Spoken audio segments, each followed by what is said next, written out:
8 Scary True, Camping in the Woods, Horror Stories from Deep Appalachia, Horror Stories Story. 1. The Whistle Beyond the Tree Line. I pitched camp on a bald ridge late in the afternoon, high enough that the wind carried the smell of wet stone. Clouds moved low and slow, dragging shadows across the slopes like the brush of a hand over corduroy. The trail up had been narrow and mean, nothing but switchbacks stitched into rock. And I'd chosen this spot because it sat just above the tree line where the laurel and spruce broke apart, giving me a clear circle of ground and a view of the valleys folding into each other.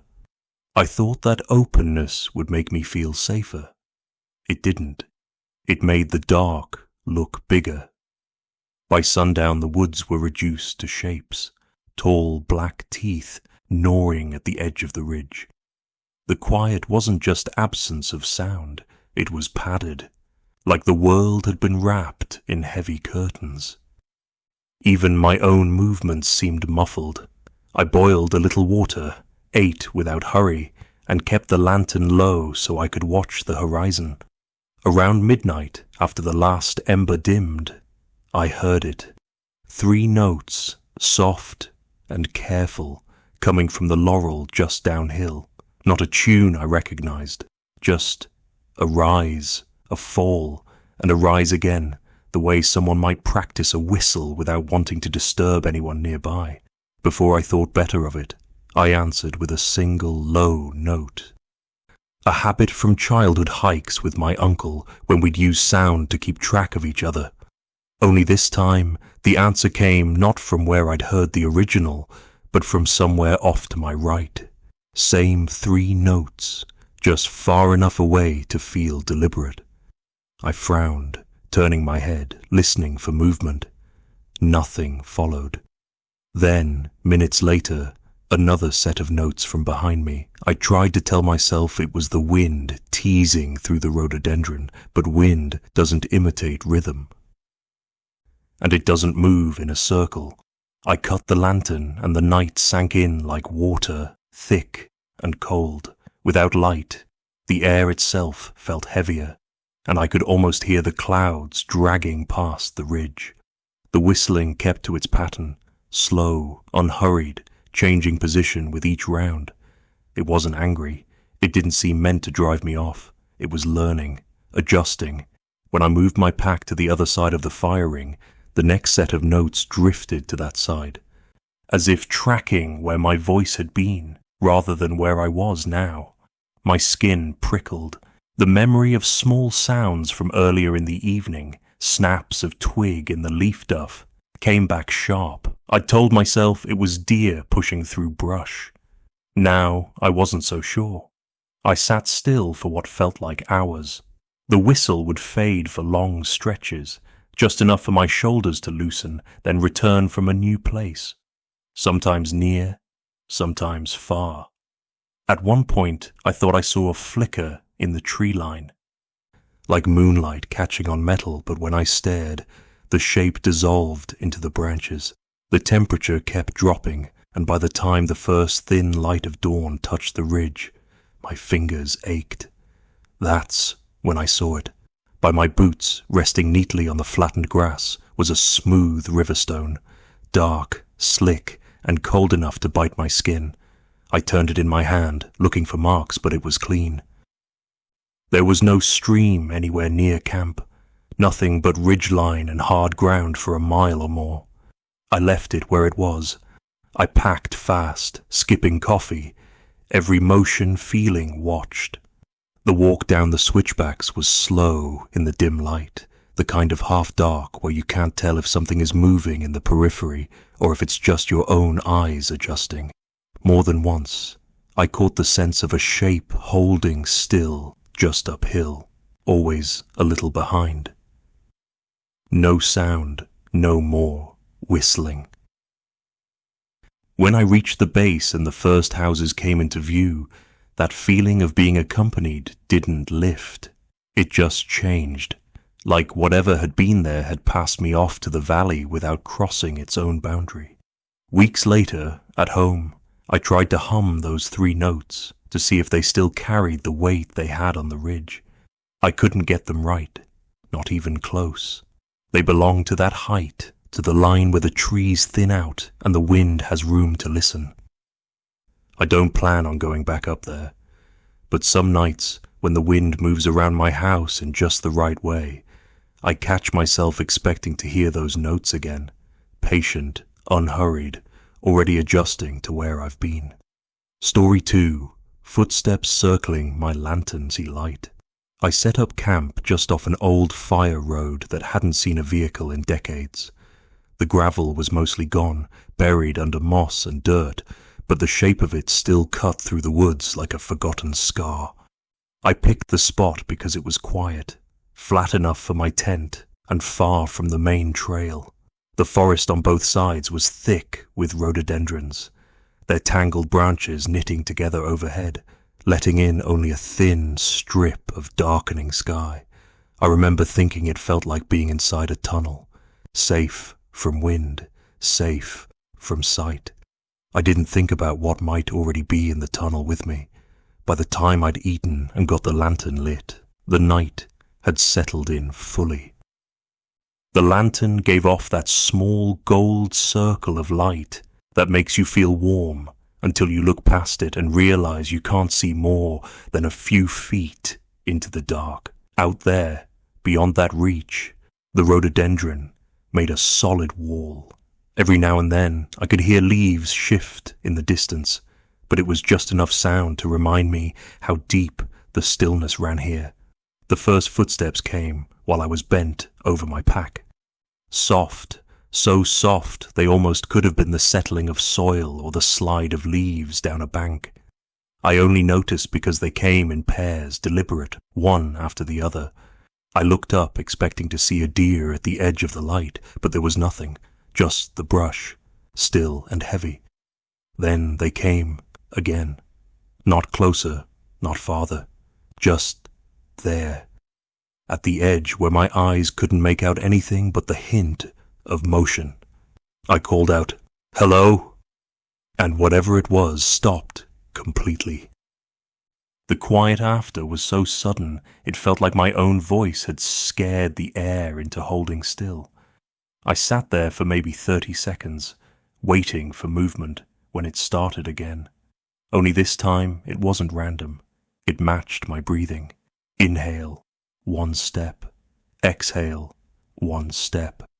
I didn't believe it at first, so I changed my breathing, quick, shallow puffs to throw it off. The steps adjusted instantly, light and exact, like a mirror trained on my lungs. I told myself it was my imagination. But the pattern kept on, so precise I could count along. The ground here was soft, springy with years of leaf mold, and I knew it would hold an impression. If someone, or something, was moving around me, I'd see proof in the morning. I kept the lantern close and decided to stay put. The steps didn't stop. They didn't rush or retreat. They just stayed at that edge, pacing my breath. When I held it, they held it. When I let it out, they started again. Eventually, I crawled into my tent and zipped it up, trying to pretend thin fabric meant safety. I woke up several times to faint crunches of leaves, always in time with the way my chest rose and fell.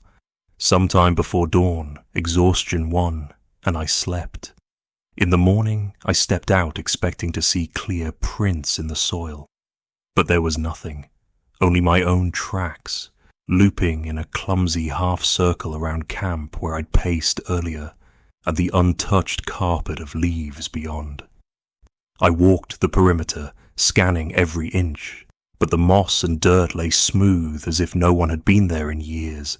I almost convinced myself I'd dreamed the whole thing, until I spotted something in the ditch beside the road.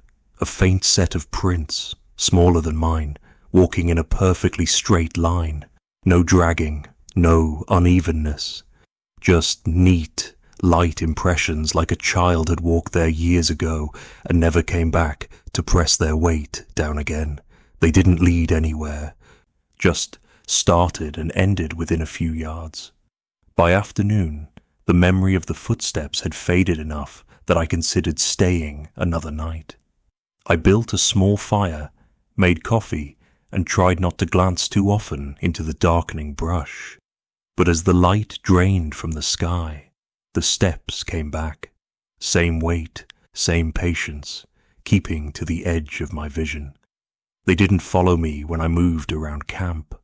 They kept circling, deliberate and measured, never breaking the ring they'd made. The longer it went on, the more it felt like they weren't trying to approach at all. They were watching, measuring, seeing how long I'd last before leaving, which way I'd run if fear finally won. Every so often they'd pause, as if marking the time, and then resume, always finding the rhythm of my breathing again. I tried speaking into the dark. I said I wasn't here to bother anyone, that I'd be gone in the morning. My voice sounded small in the space between the lantern light and the brush. The steps stopped for a long while, long enough that I thought maybe it had ended. But then, just as my pulse slowed, they started again, unhurried, as if answering. I barely slept that night. Each time I drifted off, some faint shift in the air or scrape of leaf would pull me back awake, reminding me I was still part of whatever slow orbit was happening here. When dawn came, the relief was muted. Nothing had changed. No prints in the soil, no sign of intrusion. Just the faint trace in the ditch where those 2 light steps had been. I packed quickly, not wanting to turn my back on the tree line for too long. When I finally shouldered my pack and stepped onto the road, the forest felt heavier somehow, like the air itself was leaning in to watch me go. I kept expecting the steps to follow, but they didn't. They stayed behind, locked into that slow circle around the empty camp, as if I'd been nothing more than a passing moon in their endless night. Story 3, a radio. That answered back. I brought the radio because I liked how the ridges here caught sound and bent it, letting voices from far-off places slide through the air like they'd taken a wrong turn. It was an old AM set, scratched plastic casing, half the numbers worn off the dial. The handle squeaked when I carried it, and the antenna had to be pulled out slowly, or it would catch. Most people bring phones or GPS when they camp this far out, but I wanted something that didn't depend on a signal I could measure. I liked the uncertainty of it. The campsite was nothing more than a flat patch beside a deer trail, the ground soft with pine needles and old leaves. I'd come in from the east ridge, following switchbacks until the trees thinned just enough to let me see a spill of moonlight on the valley below.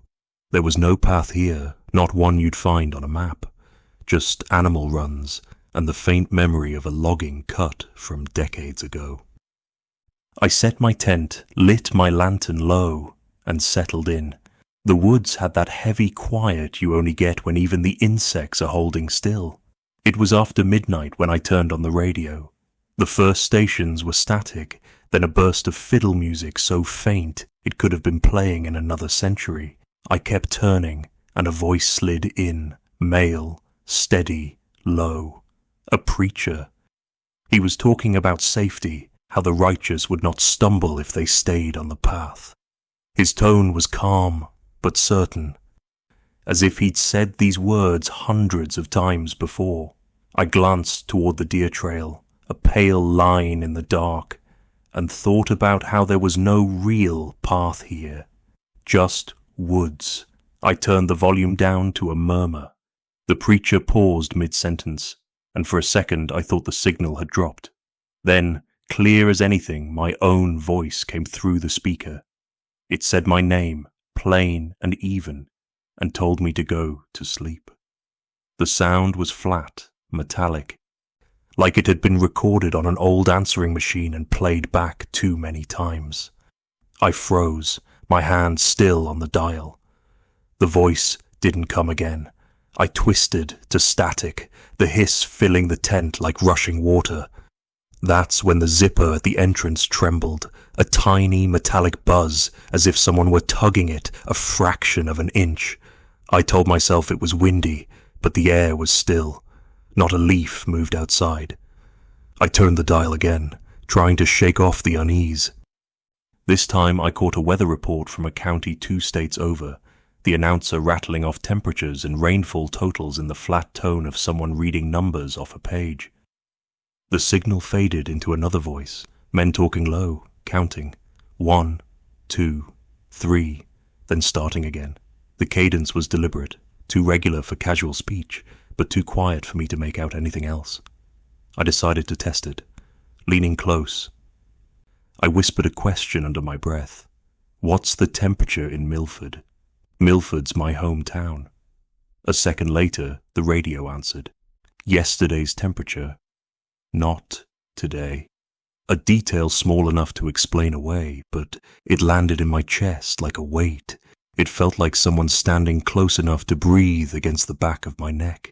The counting voices came back, and I shut the radio off. The tent seemed smaller in the silence, as if the fabric had drawn in by an inch or two. I lay down. But each time my eyes closed, I thought I heard faint movement just outside, not walking, more like someone shifting their weight from foot to foot. Around 4 in the morning, I turned the radio on again, if only for company. The static cleared, and a woman's voice came through, smooth and calm, like she was talking over coffee. It was a local swap shop program, the kind where people call in to sell a few things. She listed canning jars, a used stove, a porch swing. Then she said she had a canvas tent for sale, hardly slept in, she added, and described it in detail, down to the patched corner I'd sewn myself last spring. I didn't move. The voice kept going, listing other items, but I couldn't listen. I just stared at the tent wall, lit faintly by the lantern's dying glow, feeling like the space between me and the fabric had stretched into something I couldn't measure. When the sky began to pale, I packed in silence. The radio stayed off. Stuffed deep in my pack under the clothes.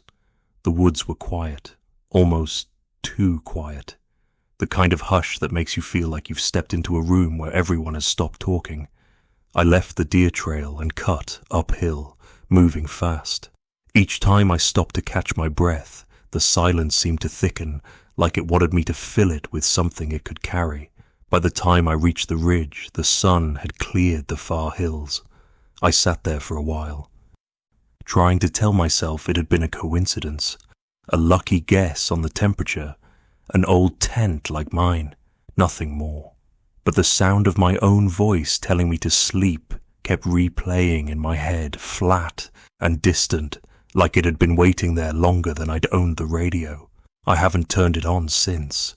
But some nights, when the wind shifts just right and the house settles, I swear I can hear the faint crackle of a signal, like someone is still out there, waiting for me to tune in.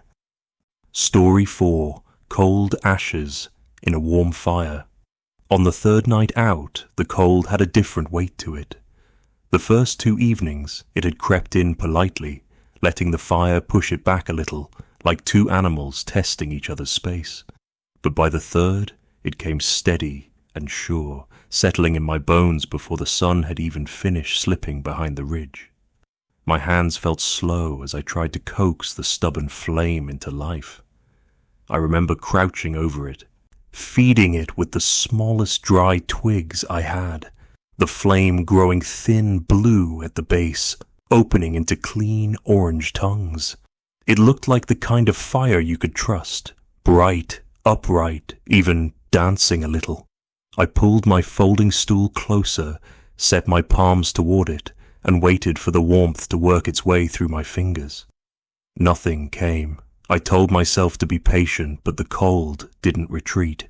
If anything, it leaned closer, testing me.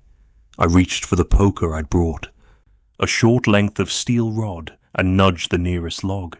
It collapsed too easily, falling in on itself with a sigh, spilling into a bed of pale grey ash. The strange thing was the feel, cool as flour against the metal.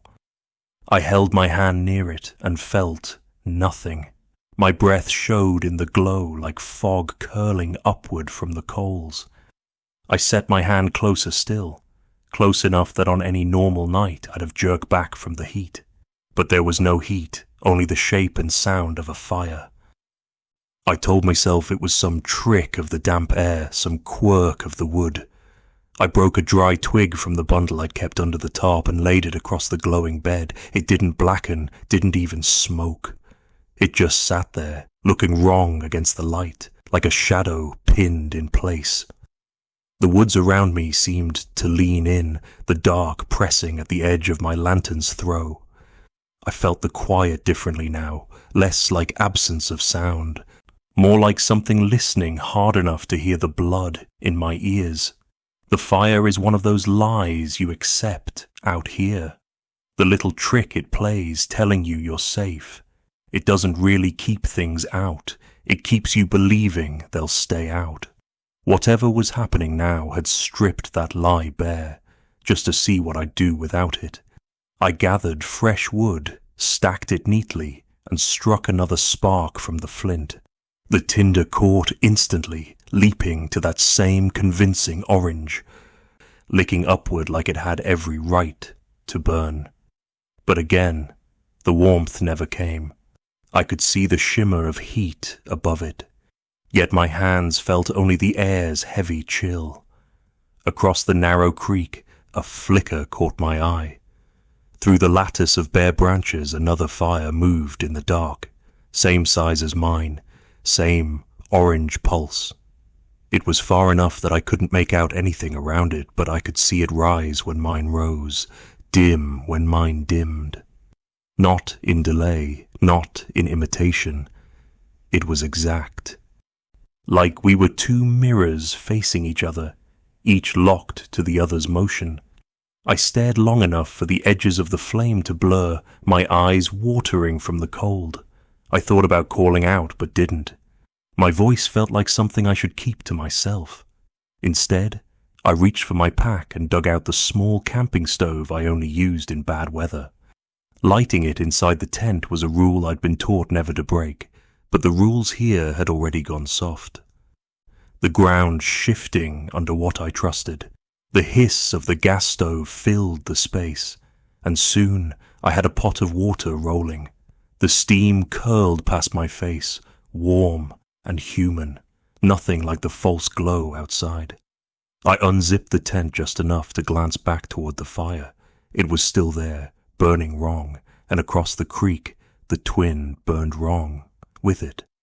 I thought I saw movement between them, something tall enough to block the flicker for half a breath, but the light swam too much to be sure. I closed the zipper slow, sat with my back against the wall, and drank the hot water as if it would anchor me to something real. Sleep came in thin slices, each one broken by a faint sound. Sometimes the rush of the creek swelling louder than it should, sometimes the soft crack of a branch breaking in a way that felt watched. Around what I guessed was 3 a.m, I dreamed I was standing at the creek's edge, my fire and its twin on either bank. The water was black, reflecting only the flames, not me. The ash from both fires floated above the surface like snow that didn't fall. When I woke, the lantern was out, but the cold light of those flames still pulsed through the tent wall. I stayed inside until the pale wash of morning began to touch the fabric. When I finally stepped out, the fire ring held only damp stones, slick and dark. No wood, no ash. The ground was wet where it shouldn't have been, as if rain had fallen in a circle no wider than the ring itself. My boots left prints in the soft earth, but nothing else had disturbed the soil, not even across the creek where the other fire had been. I walked to the water's edge. The bank was bare, the ground packed flat in a way that didn't match the rest of the forest floor. I knelt and touched it. Cold, but not from the air. It was the deep cold of something that had been pulled out of the ground and left hollow. The creek moved slow here, almost too slow, its surface catching the weak light like old glass. I thought about trying to start another fire, just to prove to myself it would burn right now that daylight was here, but I didn't. I packed my stove, rolled the tent and crossed the narrow bridge of stones without looking back. The ridge trail waited above, thin and winding, the kind that makes you feel watched, even with the sun on your shoulders. By the time I reached the car, the thought of the false fire felt distant, like something half-remembered from a fever dream. But that night, at home, I sat in my kitchen staring at the gas flame on the stove, blue at the base, orange at the tips. The air above it wavered in the familiar shimmer. I held my hand over it and felt the warmth climb into my palm. I should have been relieved. Instead, I thought about the way the twin flame had answered mine across the creek. I thought about how the ashes had been gone, the stones washed clean. The warmth in my hand suddenly felt thin, borrowed. I turned off the stove, and for a long while I sat in the dark, wondering if the lie of the fire had followed me home, waiting for me to notice when it decided to stop burning again. Story 5. The third tent zipper at midnight. You learn to count sounds in these mountains because it's the only way to give shape to the dark. If you can count it, you can make it familiar. Make it something your mind can stack neatly instead of letting it spread wild in every direction. That night, the crickets were steady. 30 chirps in the first minute, then a pause, then back at it. A barred owl called twice from somewhere down the ridge, low and distant. The tent zipper went twice, too. Once, when I stepped out to check the guy lines after the wind shifted. Once, when I gave up on staring into the black and crawled back inside. I lay there. The nylon walls breathing slow with me, the cold gathering in the corners, telling myself that was it for the night's inventory. But around midnight, I heard a third zipper. It wasn't rushed. It was patient and deliberate, as though whoever, or whatever, was pulling it had practiced the sound before, gotten used to the feel of each tooth sliding against the next. I froze, my hand half curled around the edge of my sleeping bag. The sound was close. So close I could feel the air in the tent shift slightly, as though some part of it had opened into a space that hadn't been there before. I waited for a hand to press in, or a shadow to cross the thin line of light from my small lantern. Neither came. There was just the quiet afterward, which felt worse than the sound itself. I told myself I had to look. I reached for my flashlight and flicked it on. The beam cut through the tent's yellow walls, showing nothing but the same seams, the same folds of fabric. When I unzipped the flap and leaned out, the cold bit hard at my face. The zipper was shut tight, exactly where I'd left it. But across the tent's footprint, running from one side to the other, was a stripe of disturbed leaf litter, no wider than a belt. The forest floor on either side was untouched, soft with weeks of fallen leaves. But here it was neatly parted, like something had passed directly underneath me and carried the ground aside without breaking it. I tried to write it off as some trick of wind or water, but the slope above camp was dry, and no stream ran close enough to explain it. I zipped the flap closed, double-checked the pulls, and settled back down, though my breathing was shallow now, not out of fear so much as caution. The dark seemed heavier. My ears stayed open, listening for the rhythm of insects, the creak of trees. It came. But between the notes there was something else, the kind of stillness that isn't empty, but waiting. Sleep, when it came, was thin and strange. I dreamed of curtain hems brushing against my ankles, the whisper of cloth moving in a draft that didn't touch my face. I walked in narrow hallways made of canvas, the walls close enough that my elbows brushed them, the ceiling so low I had to keep my head bowed. Every so often a seam would open and reveal another corridor, stretching longer than I could see, the fabric breathing in and out as though the tent itself were alive.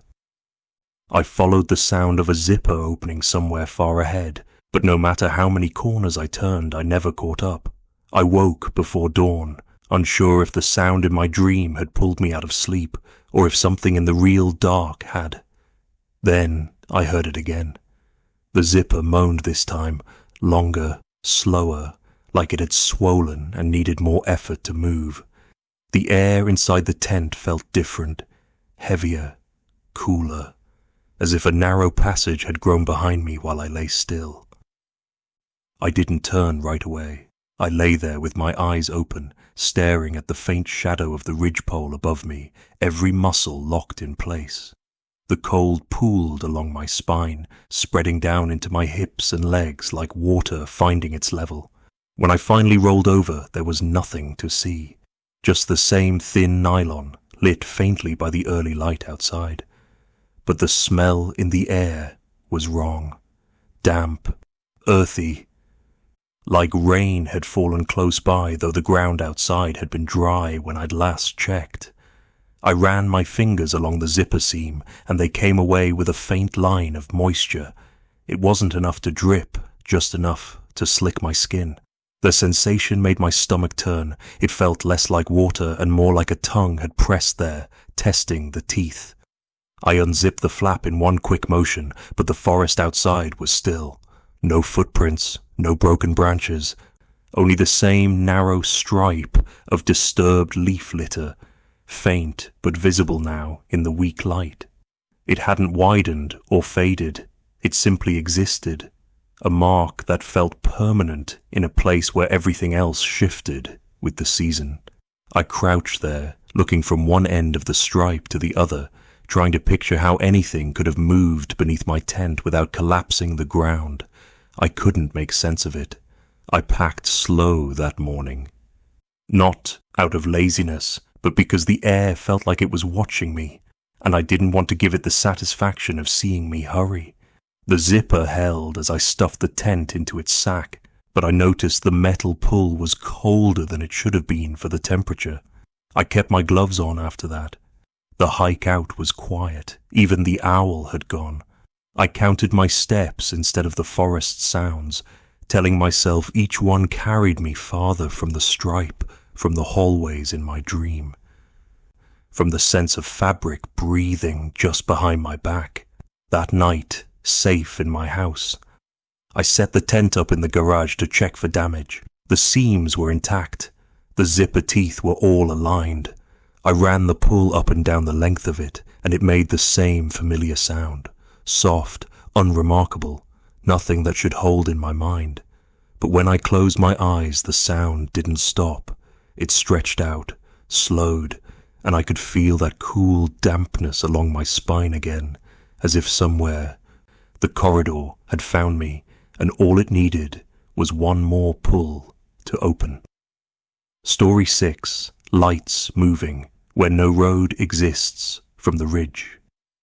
I could see 3 hollows and a narrow slice of sky, the kind of view that makes you feel both high above the world and too exposed to belong there. The sun had gone down clean, leaving no color, just the slow fade into a blue so deep it was almost black. Below me, the ridges folded into one another until they blurred, the shapes of trees becoming nothing more than the grain of shadow. I'd been there since late afternoon, my tent staked in the thin grass just shy of the tree line, stove cooling from the last of my coffee, nothing left to do but watch the night take the valley. I wasn't expecting company, not here, not this far in. That's why the first light caught me wrong. It eased through the trees below, white at first, gliding between trunks in a way no flashlight beam should. Then a second appeared behind it, this one amber, the two keeping their distance like strangers walking the same path. A third joined, faint and low, and together they moved in a quiet convoy across the slope. There was no road there, only the old logging cuts I'd crossed earlier and a creek that braided itself thin enough to vanish in places. The lights hesitated at a bend I knew the creek took, then resumed, each maintaining that careful space from the next. I pulled my phone from my jacket and tried to film, but the screen showed only darkness, my own breath clouding the lens. I wiped it and tried again. Nothing. The lights kept on, not hurrying, not slowing, as if they had all the time in the world. I told myself it could be hunters, though there was no reason for them to be here at night, this far from the road. The air around me felt heavier now, the cold no longer a thing on my skin, but something in my chest. When the lights reached the base of my ridge, they stopped. The stillness that followed made the night feel close in a way I can't explain, as if the dark had leaned forward to listen. Then, slowly, the lights fanned out. One stayed low, another slid uphill toward the edge of the creek, the third moved in a broad arc that brought it nearer to my side. I didn't hear footsteps, no snapping of twigs, no shifting of leaves. Only my stove giving a soft ping as it cooled. The sound far too loud in the new quiet. Every noise I made seemed to carry, like it was reporting itself. My gloves against my jacket, the shift of my boots in the grass. Each sound announced me. I cupped my hands and called down, asking if someone was lost, the words trembling more than I meant them to. The lights went out together, like someone had shut a door. The darkness that followed wasn't the same as before. It felt deliberate, like being left alone in a room you didn't know you'd been sharing. I didn't move, not because I was afraid of making noise, but because moving would have meant admitting I was waiting for something to happen. My knees began to ache from the crouch, but I stayed there, eyes straining into the dark, trying to remember exactly where each light had been before it vanished. Minutes passed, or maybe longer, and nothing returned. The stars above seemed sharper, smaller, as if they'd been poked through a drum's skin. Sometime before dawn, I must have drifted into that shallow, restless half-sleep you get when you're too alert to rest, but too tired to hold yourself up. I opened my eyes to a faint glow, not ahead of me where the lights had been, but far upslope, behind my camp. One light. It didn't flicker, didn't scan. It moved with the steady, unbothered pace of someone walking home late, familiar with every step. It passed my tent without pausing, without even angling toward me, and kept on into the trees. I lay there, watching the glow fade, and felt something I didn't want to name. It wasn't relief. It wasn't fear exactly either. It was the realization that I had been allowed to see what I'd seen, and that allowance could just as easily be taken away. When the light was gone, the ridge felt empty again, but not in the way it had before sunset. Now it felt emptied, as though something had left on purpose. I packed slowly when the morning finally came. The hollows below were just shadows again, nothing unusual about them, no trace of where the lights had passed. The creek made its way along the bend I'd watched them pause at, gurgling over stones as if nothing had stood there the night before. The logging cuts were silent, overgrown in places with thin pine, others bare enough to show the hard-packed soil beneath. I told myself all the reasonable things. Hunters, surveyors, maybe even campers like me moving between sites. But the explanations felt thin, stretched over something larger I couldn't quite see. The memory that stayed with me wasn't the sight of the lights moving in the valley. It was that single glow passing behind me, too close for me not to have heard it, yet making no sound at all. The hike out took longer than it should have. I kept glancing over my shoulder at the ridge, half expecting to see one of those lights sliding through the trees in daylight. I didn't. The forest looked normal, the air warmer, the creek smaller. By the time I reached my car, I'd almost convinced myself it had all been some trick of the eyes, the distance, the cold. But that night, back home, I stood at my kitchen window long after I'd turned off the lights inside. The street outside was empty, the houses dark. Then, far down the block, a single light moved. Not a car, not a porch light. But something carried at chest height, steady and unhurried. It turned the corner without looking toward me and disappeared. I told myself it was nothing. I told myself I'd been imagining it. But I left the blinds closed after that, and I haven't camped on that ridge again. Story 7, a map that wouldn't stay put. I keep paper maps because batteries go nervous in the cold. They've never failed me, at least not in ways I couldn't work around, so when I set out on that stretch of ridge, I carried a topo that had been folded and refolded until the creases felt as familiar as my own knuckles. Somewhere along the western edge of the print, there was a spur trail marked in fine black dashes, dropping to a spring indicated by neat blue tick marks. It looked ordinary, the kind of detail you trust instantly, a small patch of certainty in a place where landmarks change with the seasons. That afternoon, I folded the map so that square sat in the center and slid it into the mesh pocket of my tent. The air had a bite to it, and I wanted the spring marked for morning. When I checked the map again an hour later, the fold had shifted. The spring was still there, but it wasn't where I'd left it. Instead of sitting snug in the middle of the creases, it had wandered uphill on the paper, as if the land itself had moved in my absence. I told myself, paper can't lie, though I knew it can be wrong. The thought left an itch in my stomach that no amount of staring at the contour lines could ease. I set it back in the pocket, careful this time to line the folds exactly. The next morning, with the cold thick enough to turn breath into a fog that lingered, I pulled the map and lined it against the ridgeline. My compass confirmed the heading.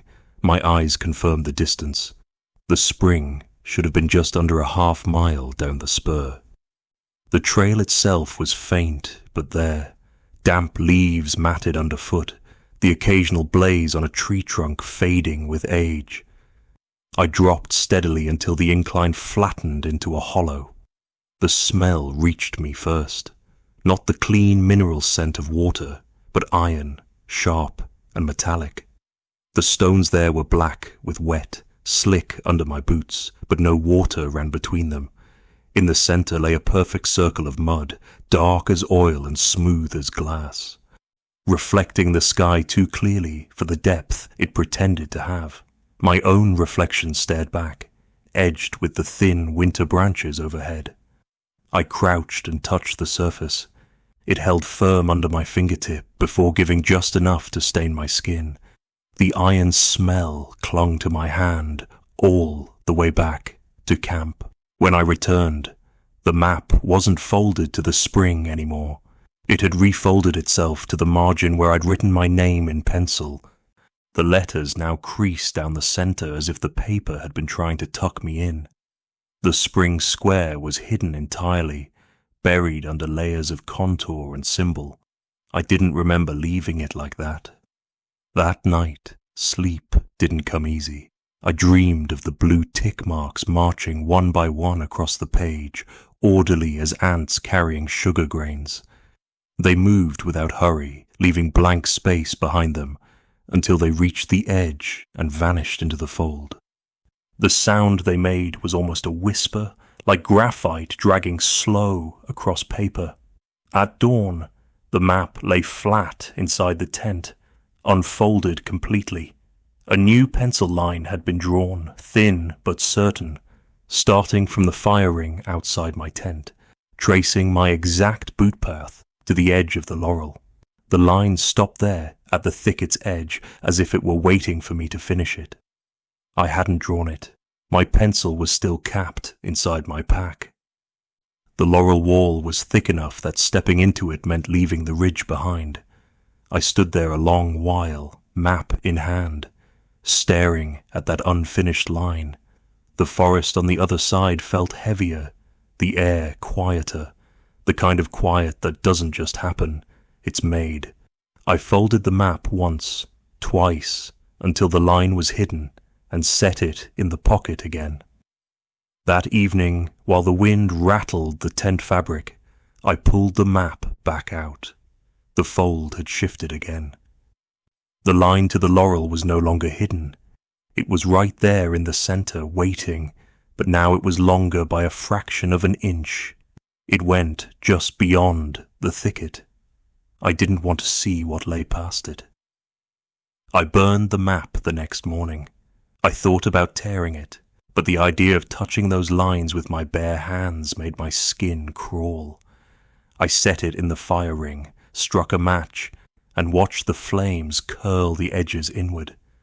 The paper browned, bubbled, and finally crumbled into grey ash that lifted in the light breeze. When the wind shifted, the ash didn't scatter randomly.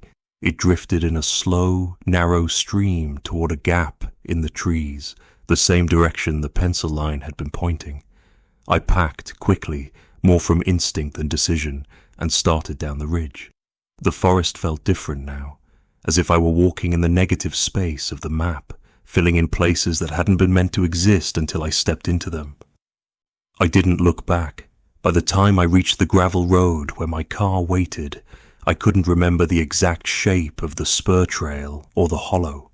That night at home, I caught myself reaching for the tent pocket, forgetting the map was gone. The absence of its familiar weight felt like a loose thread I shouldn't pull. I lay in bed staring at the ceiling, half expecting to hear that soft, dragging whisper of pencil on paper. I didn't.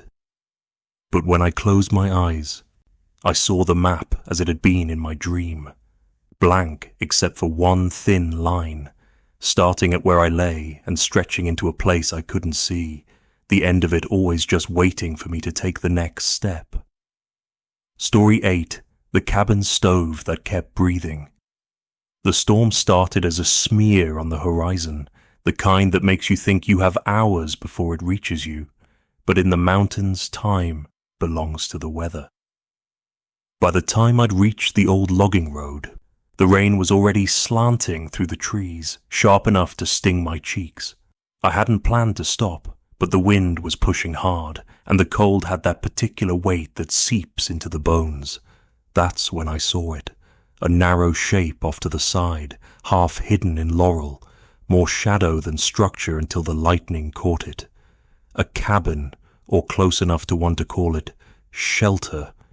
It had 4 walls that leaned just enough to make you question their patience, a sagging porch with railings like missing teeth, and a roof patched in a dozen different shades of tin.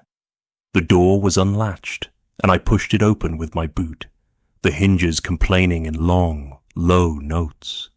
The smell inside was old pine tar and dust, with a faint sweetness that reminded me of wood smoke that's had too long to think about itself.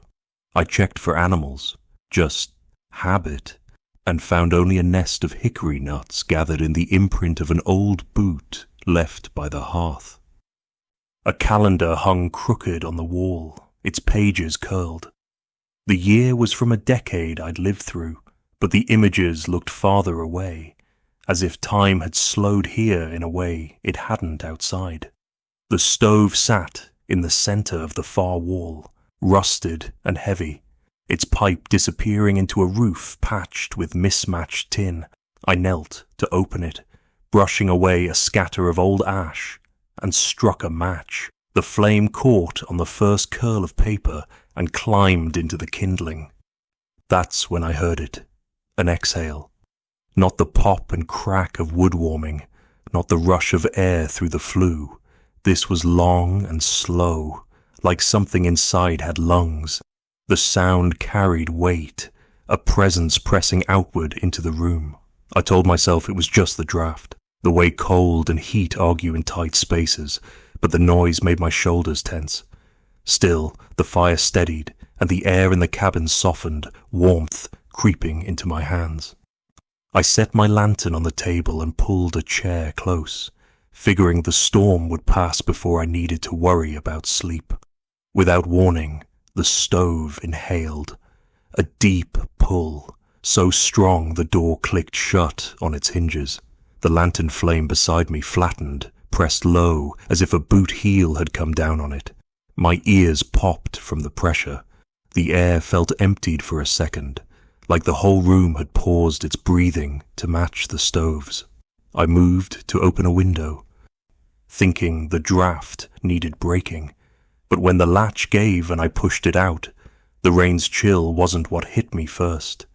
Something leaned in, not a weight on my shoulder, not a hand, but a presence close enough to feel the hair along my neck lift. It was the way a person leans beside you to see what you see, head angled just over yours. I didn't turn to look. I couldn't. The stove exhaled again, slower this time, almost careful, before drawing another breath. Long inhale, longer hold. Brief sigh. The rhythm crept into my chest, syncing with my own without permission. It was a rhythm I recognized. It was the breath I fall into when I'm pretending to sleep, trying to convince someone in the room that I'm not listening. I sat back, putting the wall against my spine as if it could keep me from being drawn into whatever game this was. I let the fire shrink until only embers remained, the heat dropping away, the shadows pushing forward. The stove kept breathing, even without flame. It inhaled and exhaled, metal groaning faintly with each pull. The rain outside slowed, but the quiet didn't feel empty. It felt occupied. I stayed in the chair until my legs ached. Every so often a draft would slip across the floor, not from the window but from the space between me and the stove, like someone moving past without wanting to be noticed. I didn't sleep, but my body loosened in that strange way where you're not awake enough to react and not asleep enough to be safe. In those half-aware moments, the breathing seemed to come from the walls as well, the timbers expanding and settling in time with the stove, the whole cabin practicing the shape of being lived in. By morning, the firebox was empty, the stovepipe cold, but the metal ticked in small, precise beats, like a watch measuring time in a room that didn't own any. I stepped out onto the porch, the boards groaning under me. The storm had left a film of mud across the clearing, and in that mud, just beyond the first patch of grass, was a heel mark, larger than mine. Not fresh enough to have been made during the storm, not old enough to have been there before it. It sat by itself, no matching prints leading away, pressed deep like someone had stood still for a long time. I packed my things in silence, though I'd brought little to unpack. I didn't touch the stove again. As I stepped off the porch, I glanced back once. The window I'd opened was shut now, though I hadn't closed it. The glass caught the morning light, and for an instant I thought I saw movement behind it, slow, deliberate, the same pace as breathing. I turned away before it could match mine again. The trail back down was slick with runoff, but the sky had cleared, the air fresh in that post-storm way that makes you want to believe nothing bad can cling to you out here. Still, the memory of that sound stayed in my chest, my own breathing falling into its rhythm without me meaning it to. That night, in my bed at home, I caught myself holding my breath, waiting for something else to exhale first.